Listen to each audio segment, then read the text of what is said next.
dichotomies, polars. There is our spiritual side, our human side. There's the ebb and flow of life. There's dark and light. There's male and female. There's coming and going. There's stillness and there's activity. There's joy and there's sadness. There's calm and chaos. There are always things swirling around that seem to compete with each other. And in our humanness, I think we start to judge things based upon how we feel in the moment and how those dichotomies are hitting us. Sometimes we are even at dis-ease with dichotomy itself, with things that don't seem to fit together. We're uncomfortable because it feels like there should be a sameness in whatever is occurring in life, in the universe at that time, and yet that's not how the universe works. It's interesting that we're on this spinning globe, and yet what we feel here is stillness. We're on this tiny little planet, and we are circulating in this huge, huge, vast cosmos that is almost impossible to conceive of or to wrap your brain around. That the light that we see coming through the heavens was light that started at a point millions of billions of years ago. Sometimes I think about the human body. We think of what's going on the outside, and yet when I had my stress echocardiogram this week, I got to hear my own heartbeat, and that noise, that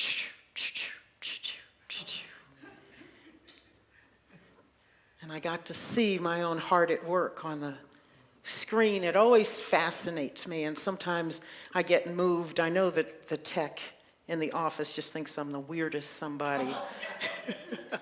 Because I'm sitting there and I'm contemplating life. For some reason, every single time I have that test, it brings me back to life, because I think of all the things that are going on inside this body, this magnificent body that each of us lives in, and we're so unaware of it.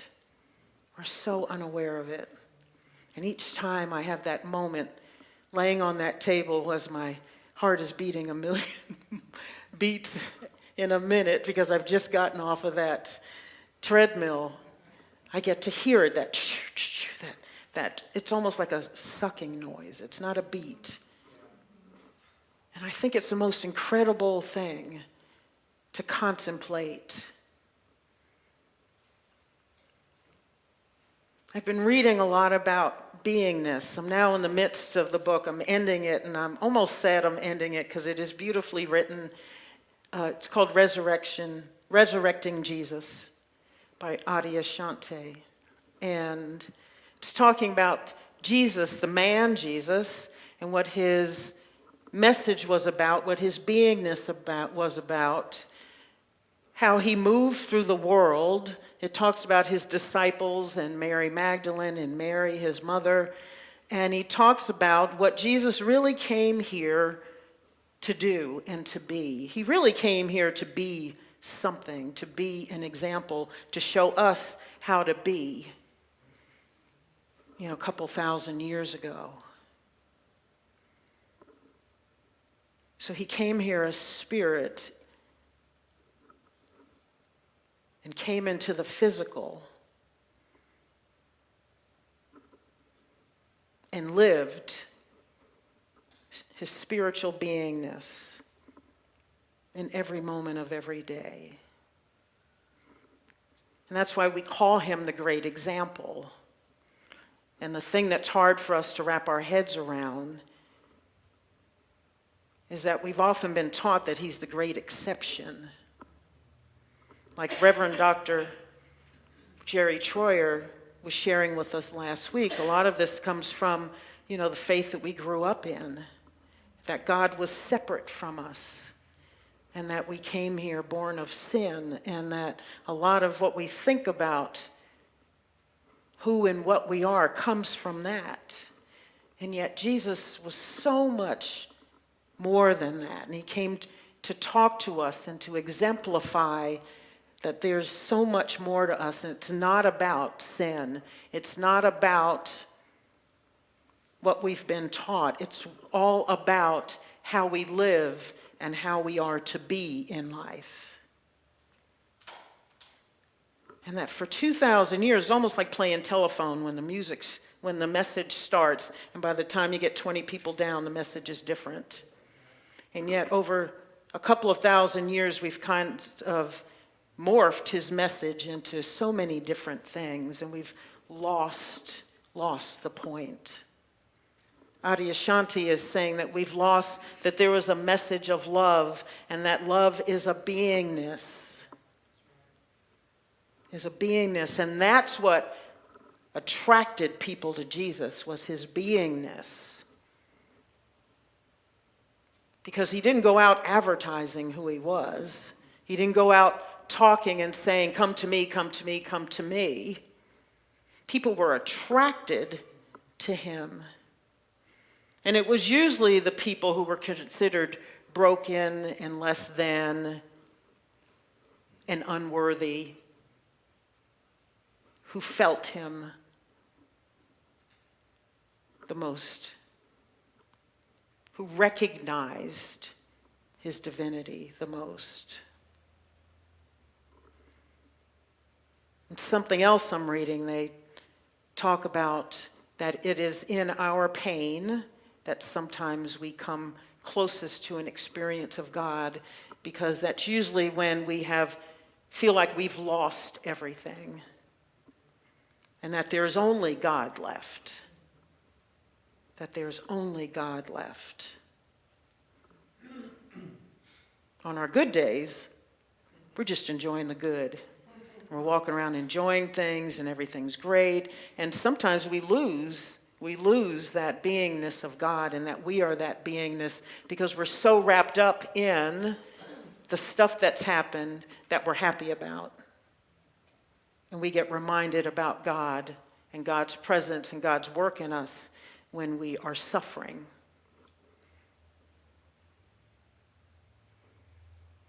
And so maybe that's part of the dichotomy as well. That we have this beingness, that we are unique expressions of the divine, and yet we so often forget in our humanness. We forget. We forget.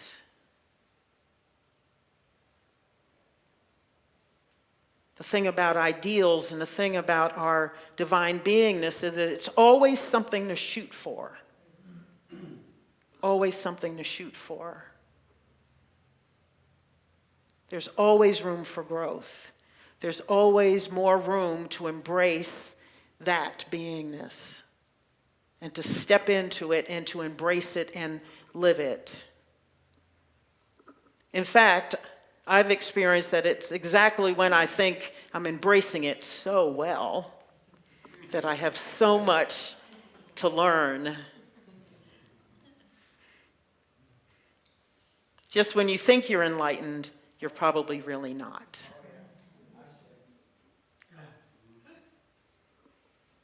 But we are so uncomfortable with the dichotomies, with what we see as conflict, with what we see as disharmony, things bumping up against each other, and yet they flow together. Male energy, female energy. One supports the other. One enhances the other. Our humanness, our spirituality, our spiritual beingness flows together. One's not better than the other. The spiritual side is not better than the human side. It's at the intersection of the two. It's at the realization that we are both, where the beauty of life is most evident. That in the moment of your greatest pain, you can feel the closest to God. In moments where you think, I don't want this, I don't want this, I don't want this, there is something that is calling you, that supreme impulsion, which is love, that says, you have everything, you have everything, you have everything. Come home to that realization.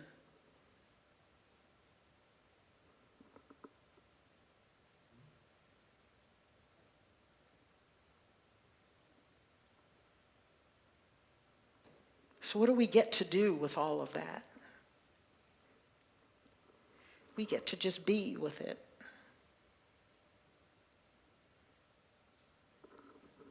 We get to stay open. We get to stay curious. We get to keep asking questions and waiting for answers. And that's usually what we don't want to do.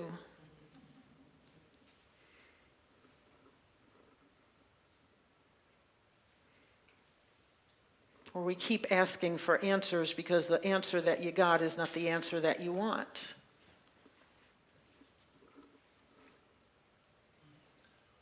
I have done that so many times, where I heard my intuition, the Holy Spirit, whatever you want to call it, the universe, answer me. And I went, I don't know about that. I don't know about that. Yeah. You didn't hear me the first time. Yeah, that's not the question I asked. Yeah, we've all been there, right? And sometimes we're there several times a day, especially we're in the midst of something and we want it to be resolved and we want it to come out the way that we want it to come out. And we're fighting it, fighting it, fighting it, fighting it, fighting it. And so we ask again. And we really just want the answer to be what we want the answer to be. And yet that's not how it works, I have found. Actually, the answer is what I want it to be. It just doesn't look like what I thought it should look like. And usually it requires something of me rather than the rest of the world or somebody else. Because it really is all about us, but then it's not.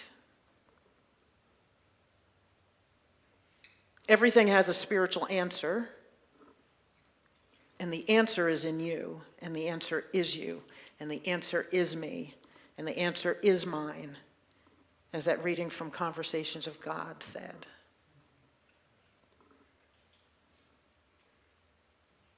Not only should the answer be me to whatever's going on in the world, whatever's going on in my life, it must be me.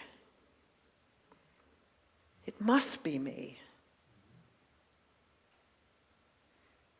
And until we get that, we'll keep waiting and waiting and waiting and waiting for somebody else to do it first, to do it next. And I have found that to be one of the most frustrating things in life. There is nobody else but you to do it. Because you're going to do it, I'm going to do it in a way that nobody else can do it. And your way is needed, and your way is needed, and your way is needed, and your way is needed, and so is mine. Or we would have come here as one person. We wouldn't need 8 billion. We're all here for a reason. For a reason. And if we stop fighting what we think is discord and just find our place in what we are called to do, we'll have so much more peace. We keep worrying about sides. What side are you on? When there are no sides, there are no sides. There are just different iterations of things, opinions, thoughts, ways to do things, answers to problems. At any given moment, there's probably 1 billion different resolutions to something. And yet we may be called for just one. Just one. And maybe there's 2 billion other people who have another piece of the puzzle to work on. And we just get to worry about us and what we're called to do with what's presented. You know, the dichotomies are going to circulate. And they're going to bump into each other, work with each other, sing together, dance together. Dark with light, ebb with flow. Quiet with noise. Male with female.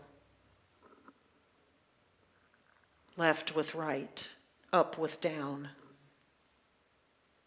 Easy with difficult. It's all going to keep going. Even if you decide you want to go sit in the closet and close the door because there's nothing that you think you can do to help the world's still going to spin. Long after we're gone, the world is still going to spin and things are going to happen. And yet some of us, without going to sit in the closet and close the door, we're walking around and living as though we are in that closet saying, I don't have it, I don't see it, I don't have to deal with it, I'm just going to float through life, not doing my part because it doesn't matter.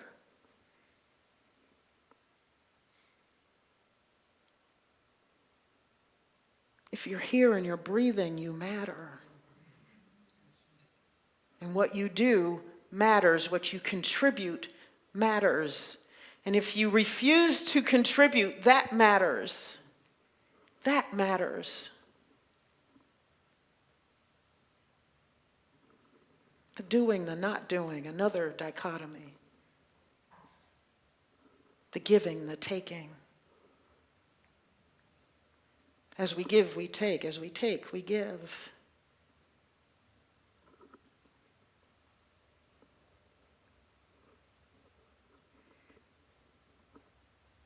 Life is such a mystery. Such a mystery, and we just get to sit in the mystery and do this and know that you are part of that mystery, that you are part of that life. You are part of the pulse.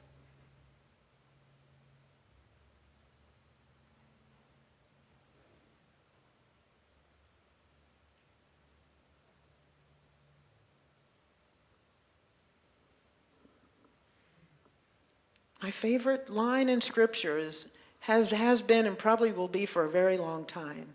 Just be still and know that I am God. Be still. Be still and know that I am God. Be still and know that I am God. And every single time I have another question or I find myself at dis-ease or unease, whatever you want to call it, I go back and I know that it's time to be still. Be still. Be still, be still, be still.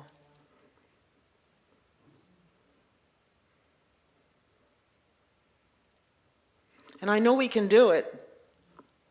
I wasn't born a still child.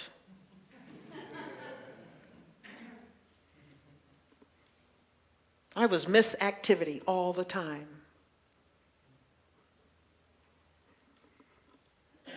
Always running around, always had something to say, always had something to do. Always trying to tell my siblings to do something. Because I always knew they needed help.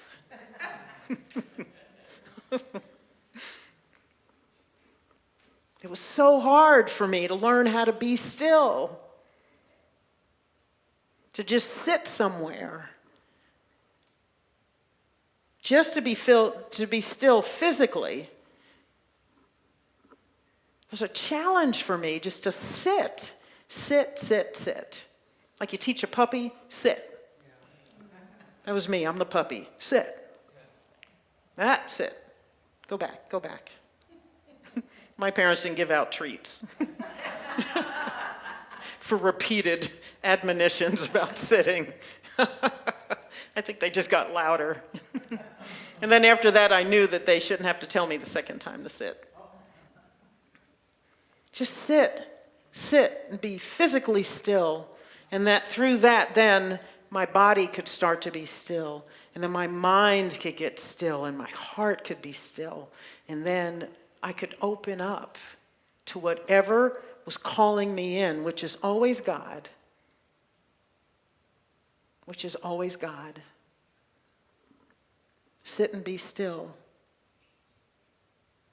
So we get to sit in the dichotomies of life. We get to sit in the things that seem to bump up against each other. And they're really not bumping up against each other. We're just saying they're bumping up against each other. We've judged them as bumping up against each other. And we think that one should go away so that the other one is okay. And yet we need the two. They are inextricably connected, the two. There is no left without the right. There is no up without the down.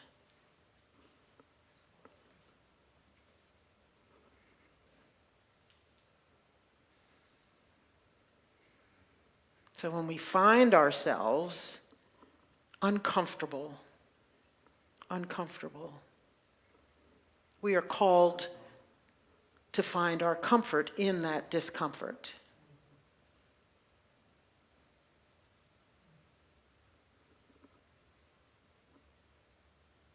Just come and sit and be still and know me.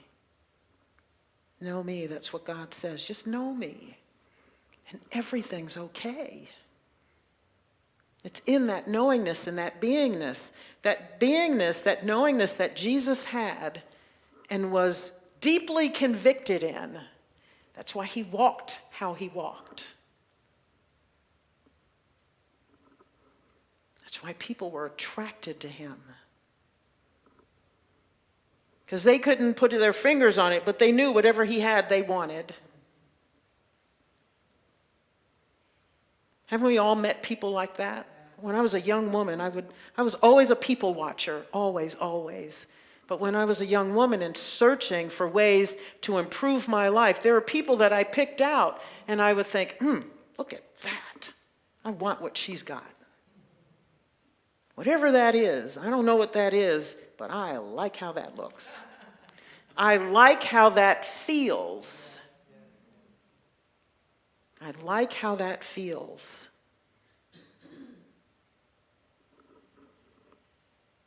I like how that feels.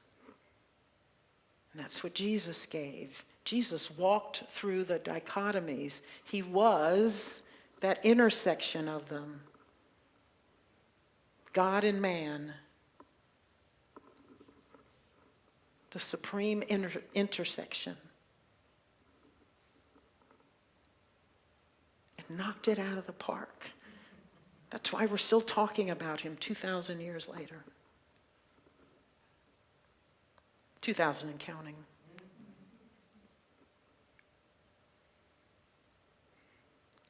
And yet, he said, we have the power to be the same. We are that thing. We are that beingness. We just don't embrace it. We don't embrace it. We're so busy getting stuck in the swirling stuff in life that we forget that we are that calming presence, that we are that gift that reading ended with. You are the gift. You are the gift. And the answer to all of those things that were presented in that reading.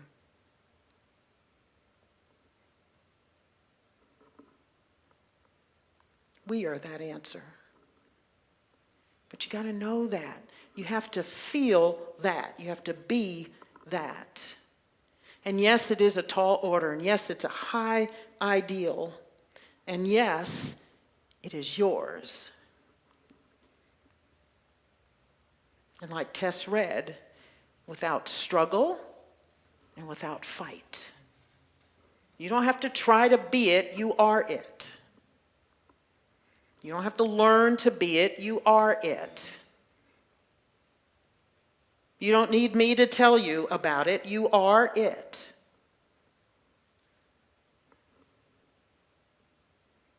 And when we realize it, when we get acquainted with that, is when we sit and we get still and know that I am God. And just let the world swirl. Let it swirl, let things bump up against each other. Let things happen. Watch the world, be in the world but not of it.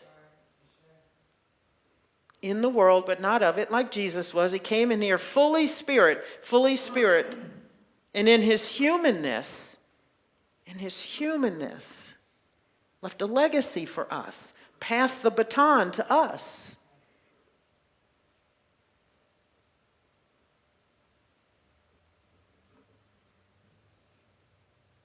So stop dodging the baton.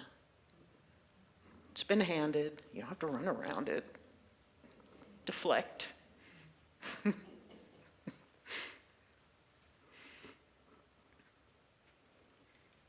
Like that affirmation we said, it's all in our spiritual hands. Your spiritual hands, right here, right here, right here, right here. The power to bless your own life and to bless the world. The power to bless your own life and bless the world.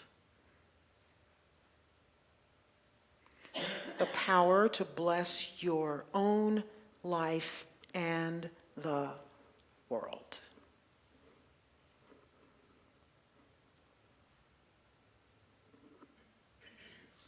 Let's take this into meditation.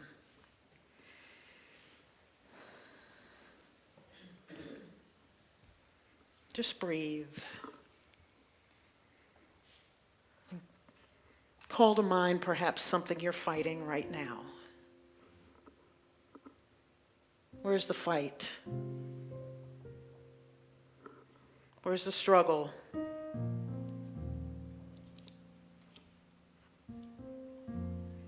Is it with someone?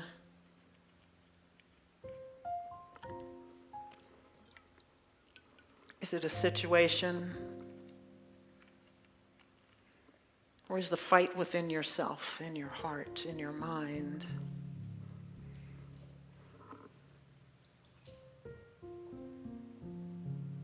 Are you thinking you're not up to a task? Are you thinking you don't have enough energy? You don't have enough time? You don't have enough money? You don't have enough years left? Are you thinking you're not strong enough, not wise enough, not smart enough?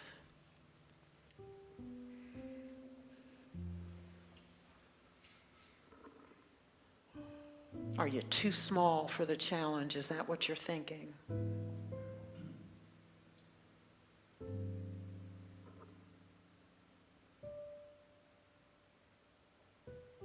Are you tired of the battle? Tired of being besieged, called upon, relied upon?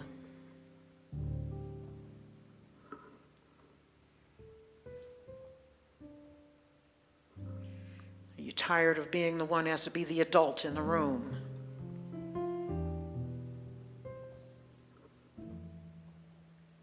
Are you tired of carrying other people's troubles? Are you tired of carrying your own?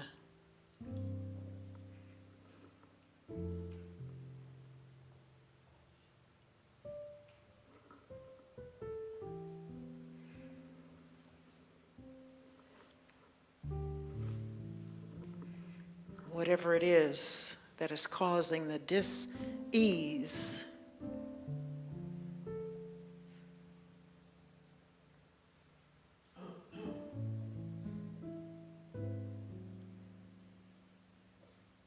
It is a no thing in comparison to who and what you are, in comparison to the God that created you,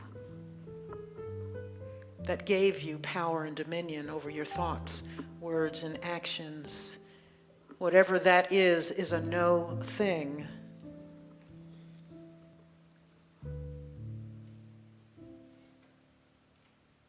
To no thing compared to the power of love. The love that heals and bears all things. For love is the answer to all problems.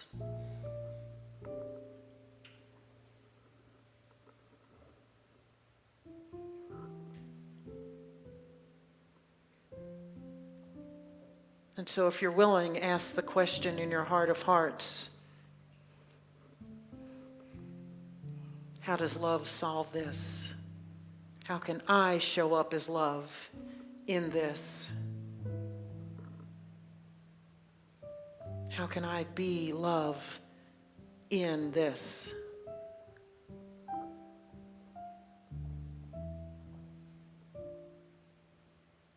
How can I bring light to the dark? Calm to the chaos?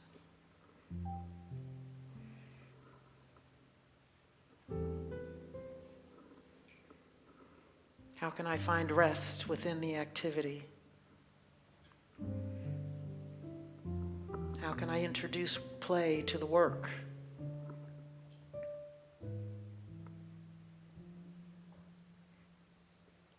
How can I let go in the light of resistance?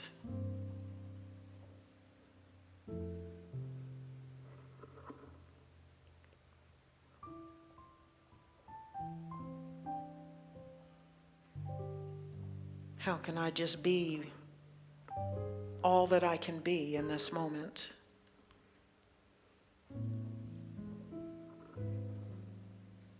Knowing my oneness with the Father. Knowing my oneness with the all good, which just does not have my back, but that flows through me, animates me, strengthens me, empowers me, frees me, prospers me, heals me.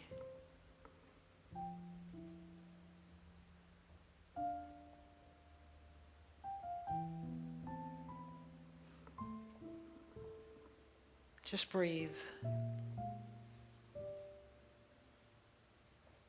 Remind yourself who you are. A unique expression of the divine.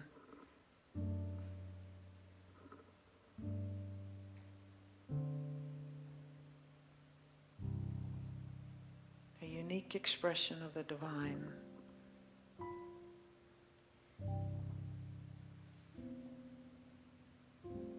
The one power in the universe, the divine. You are one with it.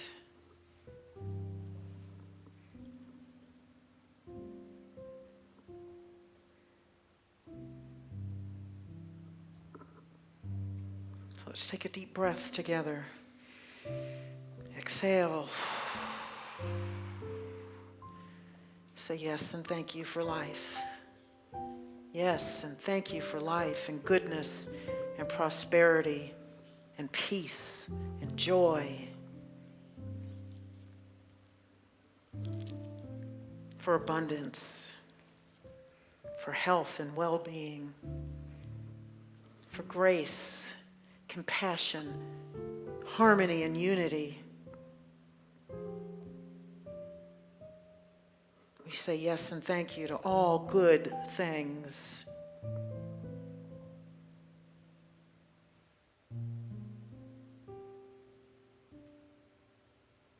We say yes and thank you to all good things. And so it is, and so it shall be. Amen.